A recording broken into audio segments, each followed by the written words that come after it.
ছোট পর্দার নায়ক ও খলনায়িকার প্রেমের গুঞ্জন ছিল স্টুডিও পাড়ায় বেশ কিছুদিন ধরেই।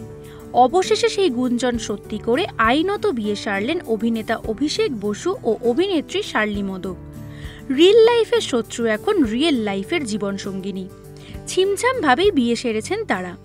দুই পরিবারের সদস্য, ঘনিষ্ঠ কয়েকজন বন্ধু এবং টিম ফুলকির উপস্থিতিতে কাগজে কলমে বিয়ে হয় তাদের। বিয়ের পর মধুচন্দ্রিমাতেও গিয়েছিলেন। কিন্তু ফুলকির খলনায়িকা অভিষেকের জীবনের প্রথম প্রেমিকা নন। এর আগেও অন্য টলি অভিনেত্রীদের সঙ্গে প্রেমের সম্পর্ক ছিল অভিষেকের। 2020 সালের ডিসেম্বর মাসে নিজেদের প্রেম প্রকাশ্যে আনেন দিয়া মুখোপাধ্যায় আর অভিষেক বসু।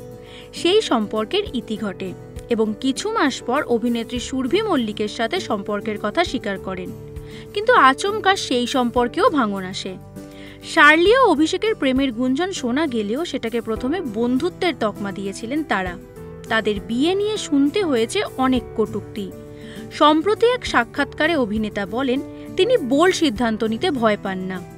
অতীতের সম্পর্কগুলোর তিক্ততায় তিনি বিরক্ত। সম্পর্কগুলো থেকে শুনতে হয়েছিল নানান কথা। প্রাক্তনদের খোঁচা দিয়ে অভিষেক বলেন, তুমি আমার পাস্ট কোনো ট্রমা জানো, তাই সেটাকে নিয়ে সময়ে সময়ে অস্ত্রের মতো ব্যবহার করতে পারো না। কোন প্রাক্তনের উদ্দেশ্যে এমন মন্তব্য অভিনেতার, জানতে উৎসুক তার অনুরাগীরা। তবে এত কিছুর মধ্যেও নবদম্পতিকে শুভেচ্ছায় ভরিয়েছেন তাদের প্রিয়জনেরা। ভিডিওটি ভালো লেগে থাকলে আমাদের জানাতে ভুলবেন না। আমাদের কমেন্ট বক্সের পাশে থাকা বেল আইকনটি ক্লিক করতেও ভুলবেন না।